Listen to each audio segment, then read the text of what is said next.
Welcome all. इस video में Nifty और बैंक निफ्टी दोनों का एनालिसिस देख लेते हैं। कल है वेडनेसडे, तो किस तरह से हम ट्रेड प्लान कर सकते हैं, क्या इंपॉर्टेंट लेवल्स होगी। और देखिए कल यहाँ पे मंथली एक्सपायरी भी है बैंक निफ्टी की। एनालिसिस को थोड़ा ध्यान से समझिएगा और देखिएगा, क्योंकि एक अच्छी अपॉर्चुनिटी कल हमें मिल सकती है। लेकिन उससे पहले देख लेते हैं कि क्या एनालिसिस था हमारा आज के लिए, क्योंकि कहीं ना कहीं मार्केट में चॉपीनेस ही दिखाई दे रही है, इतना कुछ खास मूव नहीं है।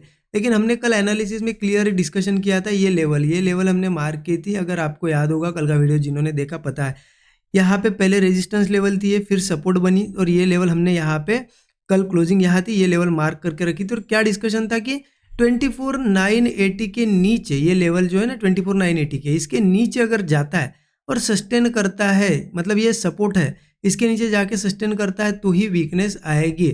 मार्केट ने उस सपोर्ट को आज रिस्पेक्ट किया और यहीं से ऊपर आया है। आप देख सकते हो कहीं ना कहीं ओपनिंग के बाद धीरे धीरे धीरे रेड कैंडल्स बनती हुई है और यहाँ पे देखिए 2-3 कैंडल यहाँ पे कंसोलिडेट की इस सपोर्ट के ऊपर, और एक हैमर जैसी भी कैंडल बनी थी। आप ये देख सकते हो ग्रीन कैंडल, थोड़ी बहुत हैमर जैसा यहाँ पे इसका स्ट्रक्चर है। और यहाँ देख सकते हो आप ये 2-3 कैंडल एक ही जगह इसके ऊपर सस्टेन की, और जैसे ये ब्रेकआउट आया एक मूव दिया, अगेन मार्केट ने क्या किया, इसी रेजिस्टेंस, क्योंकि स्ट्रॉन्ग रेजिस्टेंस था, कल भी यहाँ पे बहुत ज़्यादा टाइम इसने स्पेंड किया था, तो वहाँ से वापस सेलर आ गए।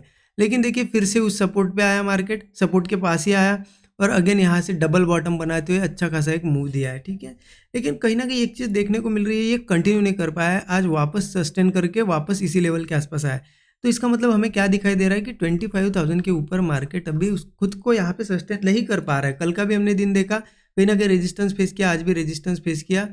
तो इम्पॉर्टेंट हो जाता है एक आध सेलिंग मूव आ जाए ना, एक बहुत अच्छा होगा, क्योंकि सेलिंग मूव आ जाता है तो कहीं ना कहीं प्रॉफिट बुकिंग हो जाएगी, कुछ लोग नए सेलर्स फंसेंगे, फिर ऊपर जाएगा तो एक अच्छा मूव आ सकता है, ठीक है। कंटिन्यूएशन में अच्छा मूव आना थोड़ा सा मुश्किल लग रहा है, फिर भी हम देख लेते हैं कि कल कहाँ पे कौन सी लेवल पे हम ट्रेड प्लान कर सकते हैं। उसके लिए 15 मिनट चार्ट पे चलते हैं, ठीक है। 15 मिनट का चार्ट ओपन कर दिया। देखिए कहीं ना कहीं देखा जाए ना, यहाँ पे 24,980 जो कल का हमने सपोर्ट डिस्कस किया था वो मुझे इंपॉर्टेंट लग रहा है। 24,980 का ये सपोर्ट जो कल हमने डिस्कस किया था, ठीक है। कल भी मतलब आज भी उसको ही रिस्पेक्ट किया, तो मुझे लग रहा है कि अगर कल के दिन इसके नीचे चला जाता है, क्योंकि देखिए यहाँ पे एक स्ट्रक्चर समझिए आप, ये कैसा है, यहाँ पे रेजिस्टेंस थे, एक ब्रेकआउट आया है। अब लोगों ने यहाँ क्या किया, कॉल की पोजीशन बनाई होगी कि चलो कि अच्छा खासा ऊपर जाएगा ऊपर जाएगा, और ये ब्रेकआउट के बाद एक डबल टॉप बन गया। तो इसका मतलब क्या हो गया कि बायर्स फंसे हुए हैं यहाँ पे, बायर्स फंसे हैं तो बायर्स के स्टॉप लॉस कहाँ होगी, यहाँ होगा गैप फिलिंग का होगा। तो कहीं ना कहीं मार्केट अगर 24,980, देखिए इंपॉर्टेंट क्या होता है ना, आप यहाँ पे कल स्ट्रक्चर समझिएगा। कभी कभी क्या होता है, यहाँ से आया नीचे थोड़ा सा, आप जल्दबाजी में ट्रेड ले लेते हो, मार्केट ऊपर आता है, वैसा नहीं करना है। थोड़ा 980 अगर हमने डिस्कस किया है तो 980 के पास बहुत बार सपोर्ट लिया है ना, तो एक बार इसे जाने दो नीचे, सस्टेन करने दो। सस्टेन करने के बाद ब्रेकडाउन पे हम पुट लेंगे, ठीक है। यहाँ पे स्टॉप लॉस वही 20 से 25 पॉइंट रख सकते हैं हम, 1:3 का तो एक टारगेट मिनिमम होगा। या फिर अगर टारगेट की बात करें ना, तो मुझे सीधा सीधा यहाँ पे 24,860 का यहाँ पे टारगेट दिखाई दे रहा है। ये यहाँ पे एक सपोर्ट दिखाई दे रहा है, कौन सा है, 24,860। देखिए गिरने पे आया मार्केट तो और ज़्यादा गिर सकता है, लेकिन एक इनिशियल टारगेट यहाँ पे हमने रखा है, लगभग 100 पॉइंट प्लस का है, 130 पॉइंट का यहाँ पे एक टारगेट निकल के आ रहा है। या फिर सिंपल 20-25 पॉइंट का स्टॉप लॉस है, 1:3 भी मिल गया, बहुत है, क्योंकि मार्केट भी चॉपी चल रहा है ना। ऐसे में जो मिल जाए वो भी हमारे लिए प्रॉफिट बहुत हो जाता है, राइट। तो ये मैं मिटा देता हूँ, ये लेवल्स आप मार्क करके रखना, ओके। अब देखिए जैसा कि मैंने आपको बताया कि यहाँ सपोर्ट है, अगर मार्केट क्या होता है ना, इसी सपोर्ट के आसपास आता है, वापस से यहीं पे कहीं ना कहीं कंसोलिडेट वगैरह करता है सपोर्ट के ऊपर ही, और इस तरीके से ऐसे कोई एक आध ब्रेकआउट बनता है, तो कॉल ज़रूर ट्राई करेंगे। क्योंकि देखिए मार्केट ऑल टाइम हाई के बहुत पास है अभी, तो ऑल टाइम हाई के इतना पास आने के बाद देखिए ऑल टाइम हाई लगभग यहीं पे आ जाता है। 25,080 अगर ब्रेक होगा तो नया ऑल टाइम हाई लग जाएगा। तो इतना पास आने के बाद मार्केट कर क्या सकता है ना, यहीं पे कंसोलिडेट करके ब्रेकआउट वगैरह बनाता है, तो ये टेस्ट कर सकता है। क्योंकि अगर सपोर्ट को सस्टेन कर पाता है, कंसोलिडेट करके ब्रेकआउट देता है, तो सीधा 25,080 का एक टारगेट हमें मिल जाएगा, ठीक है। और किसी केस में गैप अप हो या कुछ हो, अगर कुछ गैप अप करके या फिर यहाँ से जाके मार्केट 25,080 के ऊपर भी सस्टेन कर रहा है, तो समझ लेना वो ऑल टाइम हाई के ऊपर सस्टेन कर रहा है। क्योंकि मार्केट अक्सर क्या करता है ना, ऑल टाइम हाई के पास से कहीं ना कहीं सेलर्स आते हैं, अगर वो उसमें भी सस्टेन कर रहा है तो ये बुलिशनेस कंटिन्यू होगी, मार्केट यहाँ से भी ऊपर जा सकता है। तो यहाँ अगर सस्टेन करने के बाद ब्रेकआउट वगैरह मिलता है तो हम कॉल ट्राई कर सकते हैं। फिर टारगेट अगला 25,180 का एक हमारा निकल के आएगा, और इसको भी चलो मार्केट में बहुत ज़्यादा अगर बुल रन यहाँ पे बुलिश मुंह देखने को मिलता है, यहाँ पे रैली देखने को मिलती है, तो एक टारगेट ये भी आप लिख के रख दीजिए 25,340 का, ठीक है। तो लगभग ऊपर हमें ये टारगेट देखने को मिलते हैं, ठीक है। लेकिन एक चीज़ ध्यान रखना, सपोर्ट को सस्टेन करना चाहिए। अगर सपोर्ट के नीचे सस्टेन करता है तो आपको मैंने नीचे के साइड का बता दिया है कैसे क्या ट्रेड करना है, ठीक है। तो ये निफ्टी का एनालिसिस है, यहाँ पे ये लेवल्स आप मार्क करके रखिए, बाकी लॉजिक मैंने समझा दिया है, क्या प्राइस एक्शन बना है समझा दिया है। अब देख लेते हैं बैंक निफ्टी का एनालिसिस फटाक से, ठीक है। बैंक निफ्टी का यहाँ पे चार्ट ओपन कर दिया है, कहीं ना कहीं 15 मिनट चार्ट पे डायरेक्टली हम चलते हैं। यहाँ पे मैं ज़्यादा समय नहीं लूँगा आपका, लेकिन यहाँ पे कल एक्सपायरी में कैसे ट्रेड करना है वो ज़रूर यहाँ समझ में आएगा आपको, ठीक है।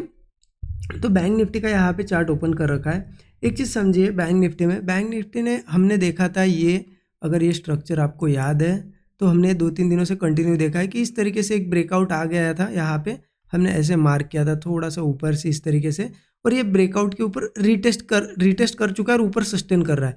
तो कहीं ना कहीं बुलिशनेस आ सकती है, लेकिन कहाँ से आ सकती है देखिए, लेवल्स देख लेते हैं हम। अब मार्केट ने यहाँ क्या हुआ था आज का दिन, अगर देखिए आज डबल बॉटम वगैरह बना के ऊपर गया, फिर यहाँ सस्टेन किया, ठीक है, और नीचे आ गया। अगर कल फिर से इस लेवल के ऊपर सस्टेन कर पाता है, लेवल आ जाती है यहाँ पे ये 51,320 लेवल, 51,320। अगर कल गैप अप हो या फिर यहाँ से जाकर 320 के ऊपर सस्टेन कर पाता है और इस तरीके से कोई ब्रेकआउट बनता है तो जरूर ये कंटिन्यू करेगा, क्योंकि मार्केट का स्ट्रक्चर ही वो चालू है। देखिए मार्केट ब्रेकआउट देता है, ऊपर जाता है, फिर ब्रेकआउट देता है, फिर ऊपर। अगर इस लेवल के ऊपर सस्टेन कर पाता है, ब्रेकआउट बनाता है, कॉल साइड का ट्रेड जरूर प्लान करेंगे। स्टॉप लॉस ज़्यादा से ज़्यादा 40-50 पॉइंट, टारगेट 1:3 रख सकते हैं, या फिर ऊपर का टारगेट बताओ। मुझे एक टारगेट दिखाई दे रहा है 51,760 का ऊपर, ठीक है। तो इम्पॉर्टेंट क्या है, 320 के ऊपर जाके सस्टेन करना और ऐसा कोई ब्रेकआउट वगैरह क्रिएट होना, तब जाके बढ़िया एक ट्रेड बनेगा, ठीक है। अदरवाइज क्या हो सकता है, मार्केट फिर यहाँ सस्टेन अगर नहीं कर पाता है, 51,000 वगैरह के नीचे आता है तो बियरिश हो सकता है। ये ऊपर के लेवल से आप मार्क करके रखिए, मैं समझाता हूँ आपको। जैसा कि देखिए जैसा हमने निफ्टी में देखा, इस तरीके का ब्रेकआउट आया। अब ये कल यहाँ से कंटिन्यू करता है तो कंटिन्यू हो जाएगा मूव। अगर ये ब्रेकआउट सस्टेन नहीं करता है, नीचे आता है, वैसे तो ट्रेड अगर देखा जाए ना 51,000 के नीचे बनेगा, 51,000 के नीचे, क्योंकि ये साइकोलॉजिकल नंबर है मार्केट में। यहाँ पे हम अगर ट्रेड प्लान करते थोड़ा चांस होता है कि यहाँ से सपोर्ट ले, इसलिए इसके नीचे अगर जाता है 51,000 के नीचे और सस्टेन कर पाता है, ब्रेकडाउन वगैरह देता है, तो क्या होगा, यहाँ पे जो कॉल लेके बैठे उनके स्टॉप लॉसेस हो गए, कहाँ होगा, यहाँ स्टॉप लॉस, यहाँ तो हिट करने को आ सकता है। तो मार्केट नीचे कहाँ तक आएगा, 51,000 के बाद यहाँ पे लगभग मुझे एक टारगेट दिखाई दे रहा है 50,730। देखिए एक जगह पे हम रिस्क ले सकते हैं, कहाँ पे ले सकते हैं, 51,120, यहाँ पे एक लेवल आ जाती है 51,120। तो एक चीज़ क्या कर सकते हैं, अगर चलो मान लेते हैं मार्केट ने नीचे यहाँ पे 51,120 को भी ब्रेक किया और यहाँ सस्टेन कर रहा है और यहाँ से ब्रेकडाउन बन रहा है, तो हम 51,000 का वेट ना करते यहीं पे पुट साइड की ट्रेड बना सकते हैं, लेकिन क्वांटिटी थोड़ी कम रखना। अगर एक बार 51,000 के भी नीचे चला जाए और सस्टेन करे, फिर क्वांटिटी बढ़ा सकते हैं। पहले थोड़ी कम क्वांटिटी में लेंगे, क्योंकि हो क्या सकता है, यहाँ से 120 के आसपास से 51,000 आके सपोर्ट भी ले सकता है, इसलिए थोड़ी कम क्वांटिटी लेंगे। यहाँ अगर रुकता है तो प्रॉफिट बुक कर लेंगे। अगर 51,000 के नीचे जाके सस्टेन करता है और फिर ब्रेकआउट आता है, अगेन नया ट्रेड ले सकते हैं या फिर क्वांटिटी ऐड कर सकते हैं, ठीक है।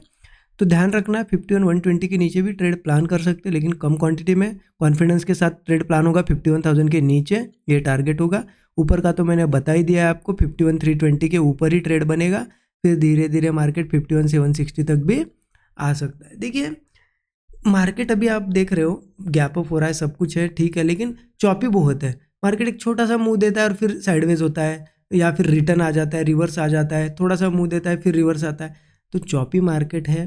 कल मंथली एक्सपायरी, तो हो सकता है कोई अच्छा मूव मिल जाए हमें, लेकिन लेवल टू लेवल ही फॉलो करेंगे। अगर लेवल्स पे यहाँ पे सेटअप बनता है तो एक अच्छा मूव जरूर मिलेगा। अगर लेवल्स पे यहाँ पे अच्छे सेटअप नहीं बनता है ना, तो क्या होगा, मार्केट फिर से साइडवेज वगैरह हो सकता है। और साइडवेज हो रहा है तो ज़बरदस्ती ट्रेड मत लेना, क्योंकि दिमाग में यही होता है कि मंथली एक्सपायरी है तो चलो कुछ यहाँ पे बड़ा प्रॉफिट करते हैं। मार्केट साइडवेज ये कहीं नहीं जा रहा है, फिर भी हर जगह ट्रेड लिए जा रहे हो, ऐसा नहीं करना है।